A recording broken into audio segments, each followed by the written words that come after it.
Hello everyone. तो कैसे हैं आप सब। आज की इस वीडियो में बात करने वाले हैं क्लास 12 ज्योग्राफी के सेकंड चैप्टर की, जिसका नाम है विश्व जनसंख्या वितरण घनत्व और वृद्धि, जिसके लिए हमारा पार्ट नंबर 3 रहने वाला है। इससे पहले 2 पार्ट बना चुके हैं इस चैप्टर के, अगर आपने नहीं देखा तो देख लेना, लिंक डिस्क्रिप्शन बॉक्स में मिल जाएगा। तो आज की इस वीडियो में हम बात करने वाले हैं जनसंख्या वृद्धि की। तो जनसंख्या वृद्धि का मतलब क्या होता है या जनसंख्या परिवर्तन का मतलब क्या होता है। तो जनसंख्या परिवर्तन का मतलब होता है किसी क्षेत्र में समय की निश्चित अवधि के दौरान बसे हुए लोगों की संख्या में परिवर्तन। ठीक है, हम कोई एरिया ले लेते हैं, वहाँ पर एक निश्चित अवधि के दौरान जो वहाँ पर लोग रह रहे थे उनकी संख्या में कुछ चेंजेस आना, तो ये क्या कहलाएगा, जनसंख्या परिवर्तन कहलाएगा, जनसंख्या वृद्धि कहलाएगा। ठीक है, अब ये धनात्मक भी हो सकती है, ऋणात्मक भी हो सकती है। धनात्मक कब होगी, ऋणात्मक कब होगी, तो उसको देखो। अब एक जगह पर जो लोग बसे हुए हैं, अब उस क्षेत्र में किसी और जगह से लोग प्रवास कर जाए तो जब धनात्मक वृद्धि में देखने को मिलेगी। क्या, क्योंकि वहाँ पर जो जनसंख्या वहाँ पर ऐड हो रही है। मान लो पहले यहाँ पर 10 लोग रह रहे थे एक एरिया में, तो वहाँ से 5 लोग, कहीं और से 5 लोग और आकर बस गए तो 15 लोग हो गए।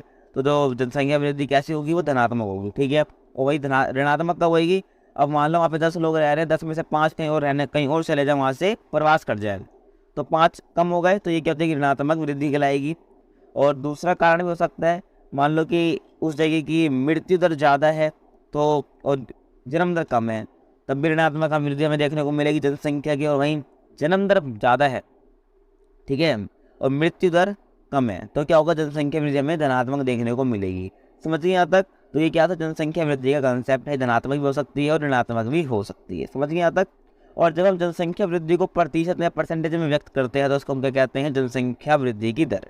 समझ गया तक। तो जनसंख्या वृद्धि के बारे में आपको इतना ही। अब हम बात करते हैं जनसंख्या परिवर्तन के घटक की। जो हमें जनसंख्या परिवर्तन देखने को मिलता है, जो पॉपुलेशन में चेंजेस देखने को मिलते हैं, वो किन घटकों के कारण मिलते हैं, किन घटकों के कारण हमें देखने को मिलते हैं। तो यहाँ पर 3 है, जन्म दर, मृत्यु दर और प्रवास। ठीक है, तो पहले हम बात करते हैं जन्म दर की। तो जो अशोधित जन्म दर है उसको हम प्रति 1000 स्त्री द्वारा जन्म दिए गए जीवित बच्चों के रूप में व्यक्त करते हैं। ठीक है, प्रति 1000 स्त्री द्वारा जीवित जन्म दिए गए बच्चे हैं तो उसको हम क्या कहते हैं, जन्म दर कहते हैं। ठीक है, अशोधित जन्म दर।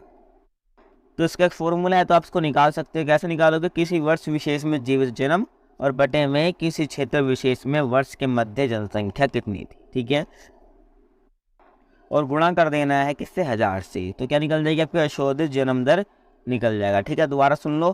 किसी वर्ष विशेष में जीवित जन्म, ठीक है, कितने जीवित जन्म, जो बच्चे हैं वो जो जन्म लिए गए वो कितने जीवित हैं, और किसी क्षेत्र विशेष में उस वर्ष के दौरान जनसंख्या कितनी थी, तो इस और आपको इंटू में कर देना है 1000 से। तब की क्या निकल जाएगी, अशोधित जन्म दर निकल जाएगा। अब हम बात करते हैं मृत्यु दर की।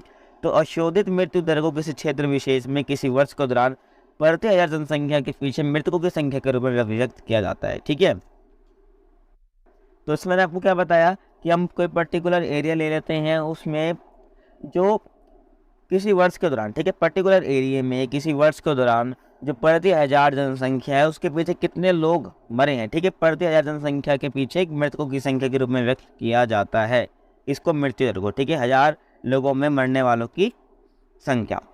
ठीक है, इसको भी फॉर्मूले से हम रिप्रेजेंट कर सकते हैं, जैसे कि किसी वर्ष विशेष में मृतकों की संख्या है, कितने उसमें उस ईयर में मरे, और उस वर्ष के मध्य में अनुमानित जनसंख्या कितनी थी, ये बटे में करना है। ठीक है, और इंटू में 1000। समझ गया तक। तो क्या निकल जाएगा, आपका अशोधित मृत्यु दर निकल जाएगा। अब हम बात करते हैं प्रवास की। तो प्रवास में आपको दो चीज़ ध्यान रखनी है। प्रवास क्या होता है, एक स्थान से एक स्थान को छोड़कर दूसरे स्थान पर चले जाना। ठीक है, किन्हीं कारणों से, तो उसको क्या कहेंगे, प्रवास कहेंगे।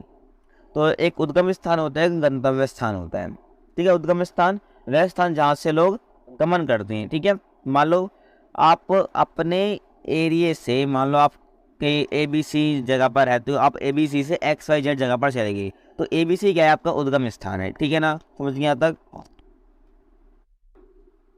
दूसरा आपका आता है गंतव्य स्थान। तो जिस स्थान में लोग आगमन करते हैं, ठीक है, तो जो ABC है वो क्या हो गया, उद्गम स्थान होगा। जो XYZ है वो क्या है, गंतव्य स्थान है। ठीक है, और जो उद्गम स्थान है वहाँ पर जनसंख्या की कमी होगी। वहीं हम बात करें गंतव्य स्थान की, तो वहाँ पर जनसंख्या वृद्धि होगी, क्योंकि वहाँ पर जो पहले से बसे हुए लोग हैं वहाँ पर अब जाके और एक बंदा, क्या जो भी बंदे वहाँ पर जाएगा, ठीक है, तो क्या हो जाएगा, वहाँ पर प्रवासी कारण वहाँ पर जनसंख्या परिवर्तन हमें देखने को मिला। ठीक है, हम जनसंख्या परिवर्तन के बारे में पढ़ रहे हैं, तो हमने देखा जन्म दर से जन्म दर के बारे में पढ़ा, उसके बाद मृत्यु दर के बारे में पढ़ा, प्रवास के बारे में हम पढ़ रहे हैं। ठीक है, प्रवास से किस प्रकार से जनसंख्या परिवर्तन आता है। ठीक है, जनसंख्या में कमी आना, बढ़ना, तो एक जनसंख्या परिवर्तन कहलाता है। ठीक है, समझ रहे हो यहाँ तक। अब आगे हम बात करते हैं और दो टर्म है यहाँ पर, आप्रवास और उत्प्रवास। तो आप्रवास का मतलब क्या आता है, प्रवासी जो किसी नए स्थान पर जाते हैं वो क्या कहलाते हैं, आप्रवास कहलाता है।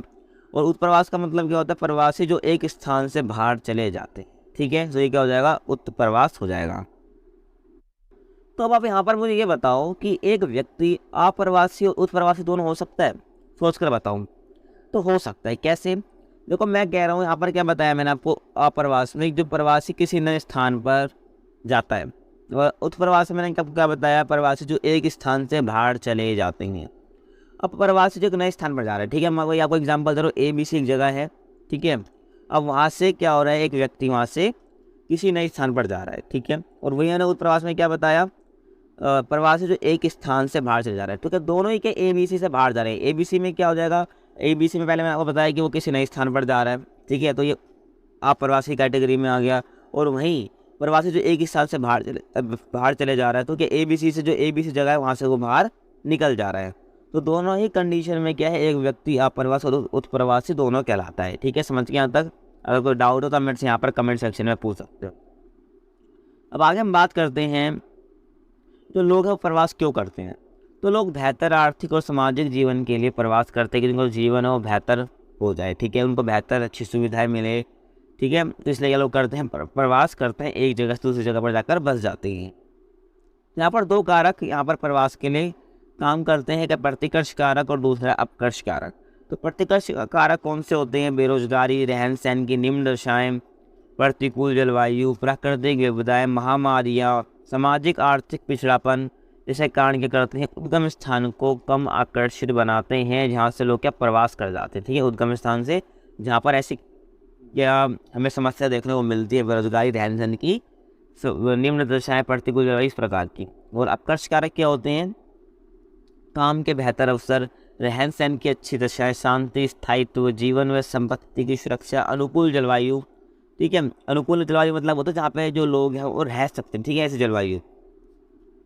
और जैसे जो कारण है, गंतव्य स्थान को उद्गम स्थान की अपेक्षा अधिक आकर्षित बनाते हैं। ठीक है, और समस्याएं बताए हुए एक स्थान को कम आकर्षित बनाते हैं। और अपकर्ष कारक में क्या है, ऐसे अच्छी आपको सुविधाएं मिल जाती है इस जगह पर। अपकर्ष कारक में सारी अच्छी सुविधाएं आती हैं, ठीक है, जैसे कि काम के बेहतर अवसर, रहन सहन की अच्छी दशाएं। तो इससे क्या होता है, जिस स्थान पर ऐसी दशाएं उपलब्ध होती है वो क्या आकर्षित करता है लोगों को उस स्थान पर आने के लिए। ठीक है, समझ गए यहाँ तक? तो ये क्या है, अपकर्ष कारक है। अब तो हमारा अगला टॉपिक आता है जनांक संक्रमण। तो सिद्धांत हमें क्या बताता है, तो ये सिद्धांत हमें बताता है कि जैसे ही समाज, यहाँ पर मैं 3 चीज़ का नाम लूंगा तो उसको आप ध्यान से सुनना, ठीक है। तो ये सिद्धांत हमें क्या बताता है, जैसे ही समाज ग्रामीण, खेती और अशिक्षित अवस्था से उन्नति करके नगरीय, ठीक है, ग्रामीण से क्या हो रहा है, नगरीय, खेती से औद्योगिक और अशिक्षित से साक्षर बनता है। तो किसी प्रदेश की जो जनसंख्या है वो उच्च जन्म मतलब कि ज़्यादा जन्म और उच्च मृत्यु, ज़्यादा लोग मर रहे हैं, उससे किस में परिवर्तित हो जाती है, निम्न जन्म, ठीक है, और निम्न मृत्यु दर। बच्चे भी कम पैदा हो रहे हैं, जन्म दर भी कम है और मृत्यु दर भी कम है। ठीक है, इसमें क्या परिवर्तित हो जाती है उस देश की, उस प्रदेश की जनसंख्या। तो ये क्या कहलाता है, जनांक के संक्रमण कहलाता है। आई होप आपको समझ आ गया होगा। तो इसको हम 3 अवस्थाओं में बता सकते हैं, ठीक है, जनांक के संक्रमण। तो चलिए देखते हैं। तो पहले हम बात करते हैं प्रथम अवस्था की। प्रथम अवस्था में क्या है, उच्च प्रजननशीलता व उच्च मृत्यता दोनों होती है। ठीक है, जो प्रथम अवस्था है इससे मतलब कि प्रजननशीलता जो जन्म दर है वो भी ज़्यादा होती है और उच्च मृत्यता मतलब कि उच्च मृत्यु दर भी हमें देखने को मिलती है। ठीक है, अब जो लोग हैं वो महामारी और भोजन की अनिश्चित आपूर्ति से होने वाली मृत्यु की क्षतिपूर्ति अधिक पुनरुत्पादन से करते हैं। ठीक है, मतलब कि जो महामारी के कारण और भोजन की अनुपलब्धता के कारण जो मृत्यु हो जाती है उसकी जो पूर्ति वो कैसे करते हैं, अधिक से अधिक पुनरुत्पादन करके, मतलब कि अधिक से अधिक प्रजनन करके। ठीक है, और इसमें क्या होता है, इस अवस्था में जनसंख्या वृद्धि बिल्कुल धीमी रहती है। अब क्यों रहेगी, देखो अब हम मर भी उसी संख्या में रहे और पैदा भी उतनी संख्या में हो रही हैं, तो जनसंख्या तो इक्वल हो जाएगी। ठीक है, ये तो वही बात होगी 1 - 1 0, ठीक है, या 2 - 2 0, ठीक है, वही बात होगी। जितनी लोग पैदा हो रहे हैं उतने लोग मर भी रहे हैं। तो यहाँ पर जो जनसंख्या वृद्धि है वो बिल्कुल ना के बराबर धीमी ही रहेगी। ठीक है, धीमी थी। बड़े परिवारों को परिसंपत्ति माना जाता था। ठीक है, इस अवस्था में जिसमें क्या जो लोगों को अधिक से अधिक, मतलब जो लोग थे वो अधिक से अधिक बच्चे पैदा कर रहे थे, प्रजनन कर रहे थे। ठीक है, समझ गया तक। तो क्योंकि बड़े परिवारों को परिसंपत्ति माना जाता था, क्योंकि उस टाइम पर काफ़ी महामारियाँ वगैरह थी, तो लोग क्या थे, तो जो लोग की मृत्यु ज़्यादा हो रही थी, तो उसके लिए क्षतिपूर्ति की जो वो पूर्ति करते थे वो पुनरुत्पादन से करते थे। और इस अवस्था में अधिक लोग अशिक्षित थे और जो टेक्नोलॉजी थी वो भी काफ़ी निम्न स्तर की थी। ये क्या थी, प्रथम अवस्था है आपकी। अब हम बात करते हैं दूसरी अवस्था की। दूसरी अवस्था में क्या था, प्रजननशीलता उच्च थी लेकिन समय के साथ घटती जाती है। स्वास्थ्य संबंधी दशाओं व स्वच्छता में सुधार के साथ मृत्यु दर में कमी आती है। ठीक है, और जनसंख्या भी देश में उच्च रहती है। ठीक है, तो मैंने आपको यहाँ पर क्या बताया कि जो प्रजननशीलता वो उच्च जाती है स्टार्टिंग में, लेकिन समय के साथ वो घटती जाती है। ठीक है, और उसमें क्या होता है, जो हेल्थ से संबंधित जो भी सेवाएँ हैं, दशाएँ, वो अच्छी होने लग जाती है। ठीक है, जो स्वच्छता में सुधार होने लग जाता है और जो मृत्यु में क्या कमी होने लग जाती है, लेकिन जो प्रजननशीलता है वो उच्च है। तो यहाँ पर क्या होगा, मुझे जनसंख्या वृद्धि देखने को मिलेगी। ठीक है, क्योंकि मृत्यु कम हो रही है लेकिन जनसंख्या बढ़ रही है, क्योंकि यहाँ पर ज़्यादा जन्म दर हमें देखने को मिलती है इस अवस्था में। ठीक है, यहाँ पर जनसंख्या वृद्धि उच्च रहती है। और तीसरी अवस्था की हम बात करें तो प्रजननशीलता और मृत्यु दोनों में अधिक कमी देखने को मिलती है इस अवस्था में। अब ऐसा क्यों है, क्योंकि जनसंख्या वो नगरीय हो चुकी थी, शिक्षित हो चुकी थी और उनको जो टेक्नोलॉजी का ज्ञान हो चुका था। और यह जो अवस्था है इसमें जनसंख्या या तो स्थिर हो जाती है और या मंद गति से बिल्कुल धीमी गति से बढ़ती है। ठीक है ना, समझ यहाँ तक। और यहाँ पर क्या विचार पूर्वक परिवार के आकार पर क्या जोर दिया जाने लगा था। सोच विचार करने लगे थे कि जो परिवार का आकार है वो किस प्रकार का होना चाहिए। ठीक है, समझ यहाँ तक।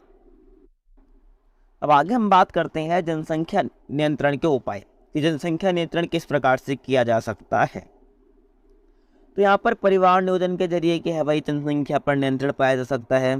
प्रचार के जरिए, गर्भ निरोधक के जरिए और बड़े परिवारों के लिए कर निरुत्साहक उपाय के द्वारा। ठीक है, तो इससे क्या है, कुछ ऐसे उपाय हैं जिनसे जनसंख्या नियंत्रण किया जा सकता है।